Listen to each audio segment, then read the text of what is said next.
France में Eiffel tower और Mona Lisa की पेंटिंग के अलावा भी बहुत कुछ है और मैं जितनी बार फ्रांस जाता हूँ मुझे हर दफा एक नई अपॉर्चुनिटी नजर आती। फ्रांस यूरोप की सेकंड लार्जेस्ट इकोनॉमी है और साथ ही दुनिया का फोर्थ स्ट्रॉन्गेस्ट पासपोर्ट होल्ड करता है और साथ साथ आपको unlimited higher studies, high paying jobs और फैमिली के साथ सेटलमेंट की अपॉर्चुनिटीज भी प्रोवाइड करता है। इसलिए जहाँ पाकिस्तानी स्टूडेंट्स पहले इंग्लिश कंट्रीज पर करोड़ों खर्च करते थे, उसके बाद भी हाई वीजा रिजेक्शन फेस करते थे, फ्रांस अब इंटरनेशनल स्टूडेंट्स में एक इंक्रीजिंगली पॉपुलर डेस्टिनेशन बन रहा है। लेकिन यहाँ एक इंपॉर्टेंट बात भी है, फ्रांस में 2027 में कुछ ऐसी चेंजेस आई हैं जिसकी वजह से फ्रांस अब हर स्टूडेंट के लिए शायद ऑप्शन ना रहे और उनमें से एक इंपॉर्टेंट अपडेट ये है कि लिविंग एक्सपेंसेस के लिए required proof of funds significantly increase हो चुके हैं। अब आपको मंथली ऑलमोस्ट 1050 यूरोस शो करने होते हैं, जबकि पहले यही अमाउंट ऑलमोस्ट 600 यूरोस हुआ करता था। इसके अलावा नॉन यूरोपियन स्टूडेंट्स के लिए ट्यूशन फीस भी थोड़ी सी एडजस्ट हुई है और कैंपस फ्रांस का एप्लीकेशन प्रोसेस भी थोड़ा और स्ट्रीमलाइंड हो गया है। ये चेंजेस सीधा आपकी फाइनेंशियल प्लानिंग और वीजा अप्रूवल को इफेक्ट कर सकते हैं, इसलिए अगर आपने अपनी ओल्ड इन्फॉर्मेशन पर प्लान बनाया हुआ है तो उसे अपडेट करना जरूरी है। इस वीडियो में हम देखेंगे कि फ्रांस स्टडी के लिए वर्थ इट क्यों है, कौन से प्रोग्राम्स और इनटेक्स अवेलेबल हैं, यूनिवर्सिटी एप्लीकेशंस कैसे होती हैं, प्रोग्राम्स और फाइनेंसेस कैसे प्रिपेयर करने हैं,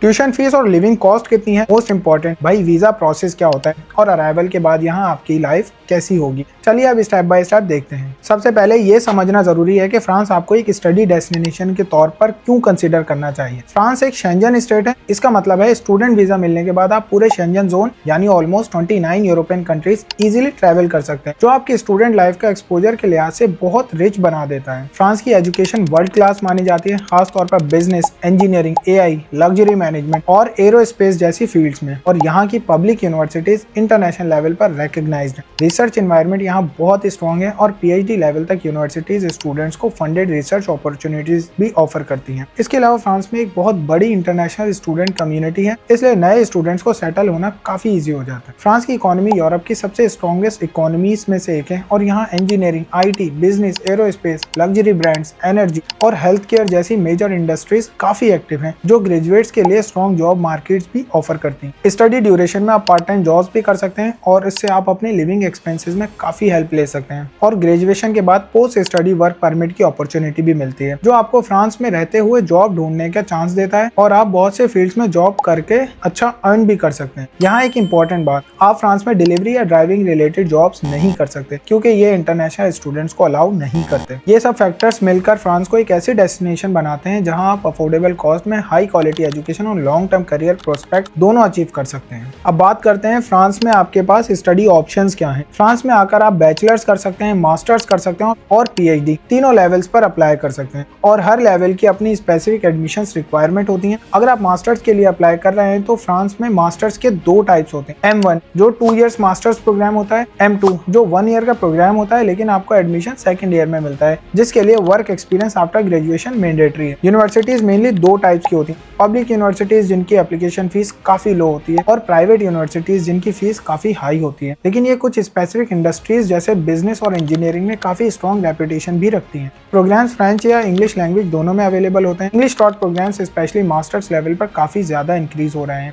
लेकिन बैचलर्स लेवल पर ज्यादातर प्रोग्राम फ्रेंच में ही अवेलेबल होते हैं। एडमिशन इंटेक की बात करें तो फ्रांस में साल में 2 इंटेक्स होते हैं, सितंबर इंटेक जो कि इनका मेजर इंटेक है और ऑलमोस्ट सारी यूनिवर्सिटीज इसमें एडमिशंस ऑफर करती हैं। स्प्रिंग इंटेक जो लिमिटेड प्रोग्राम्स के लिए होता है। सितंबर 2027 इंटेक की एप्लीकेशन टाइमलाइन जनरली पिछले साल के नवंबर से अगले साल के जनवरी या कुछ यूनिवर्सिटीज की इवन फरवरी तक होती है, इसलिए प्लानिंग अर्ली स्टार्ट करना इंपॉर्टेंट है। एकेडमिक रिक्वायरमेंट्स में जनरली अच्छी सीजीपीए यानी मोर देन 3.5 सीजीपीए एक्सपेक्ट की जाती है। गैप को स्ट्रिक्टली डिस्करेज किया जाता है, अगर आपका कोई गैप है तो उसका क्लियर जस्टिफिकेशन होना चाहिए। एक और इम्पोर्टेंट बात, अगर आपकी सीजीपीए 2.8 से कम है तो पब्लिक यूनिवर्सिटीज में आपका एडमिशन होना काफी मुश्किल है। लैंग्वेज रिक्वायरमेंट्स में इंग्लिश टॉट प्रोग्राम्स के लिए आइल्स या टोएफल सर्टिफिकेशन रिक्वायर्ड होती है। मेरी एडवाइस ये है आप अपना प्रोग्राम और इंटेक अर्ली डिसाइड करें क्योंकि इसका डायरेक्ट इंपैक्ट आपकी ओवरऑल एप्लीकेशन टाइमलाइन पर पड़ता है। अब सबसे इंपॉर्टेंट बात करते हैं यूनिवर्सिटी सिलेक्शन और एप्लीकेशन प्रोसेस की। यूनिवर्सिटी चूज करते वक्त अपनी फील्ड की रैंकिंग, सिटी की कॉस्ट ऑफ लिविंग और उस यूनिवर्सिटी का इंटरनेशनल स्टूडेंट सपोर्ट देखना जरूरी है। फ्रांस में अप्लाई करने का पहला और सबसे इंपॉर्टेंट स्टेप कैंपस फ्रांस है। कैंपस फ्रांस एक सेंट्रल एप्लीकेशन सिस्टम और फ्रांस का ऑफिशियल प्लेटफॉर्म है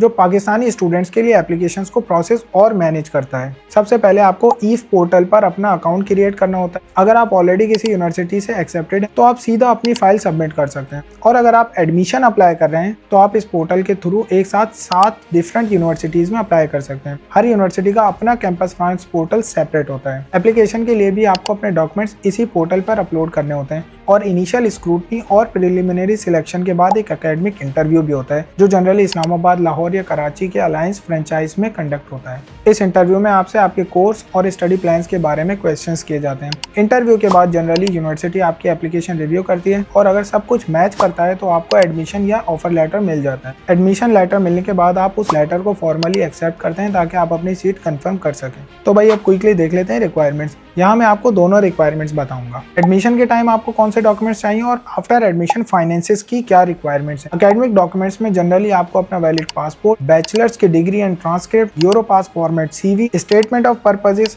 रिकमेंडेशन लेटर्स जो आप अपने प्रोफेसर से ले सकते हैं, लैंग्वेज सर्टिफिकेट जैसे IELTS या TOEFL, रेलेवेंट वर्क एक्सपीरियंस है तो उसकी डॉक्यूमेंटेशन भी चाहिए होती है। मोटिवेशन लेटर आपकी सिलेक्शन प्रोसेस में काफी इंपॉर्टेंट रोल प्ले करता है क्योंकि इसी से आपका study plan, your learning objectives, why this course और आपके फ्यूचर प्लान्स का पता चलता है। और फ्रेंच प्रोफेसर्स मोटिवेशन लेटर को बहुत इंपॉर्टेंस भी देते हैं। I highly recommend to take a good time to write your motivation letter without copy pasting from AI। अब बात करते हैं फाइनेंशियल रिक्वायरमेंट्स की, स्पेशली जो 2027 इनटेक की प्लानिंग के लिए सबसे ज्यादा इंपॉर्टेंट अपडेट है। करंटली आपको लिविंग एक्सपेंसेस के लिए almost 800 Euros per month show करने होते हैं और जो सिटी टू सिटी वेरी भी करते हैं और इस हिसाब से आपकी बैंक स्टेटमेंट बनती है ऑलमोस्ट 10,000 यूरोस पर ईयर। एक इंपॉर्टेंट बात यहाँ ये है, बैंक स्टेटमेंट आपके सिटी एक्सपेंस के हिसाब से वेरी भी करेगी। अमाउंट आपने सिर्फ अपने लिविंग एक्सपेंसेस के लिए शो करना है and on top of that जितनी आपकी यूनिवर्सिटी की फीस है वो इस अमाउंट के ऊपर शो करनी है। फॉर एग्जाम्पल लेट्स कंसिडर आपका पेरिस सैकले यूनिवर्सिटी में एडमिशन हुआ है with around 1000 Euros per year tuition fees और पेरिस के लिए मिनिमम आपको 900 प्लस यूरोस पर मंथ के हिसाब से बैंक स्टेटमेंट शो करनी है। इस हिसाब से आप अपनी बैंक स्टेटमेंट में ऑलमोस्ट 11,000 यूरोस लिविंग एक्सपेंसेस के लिए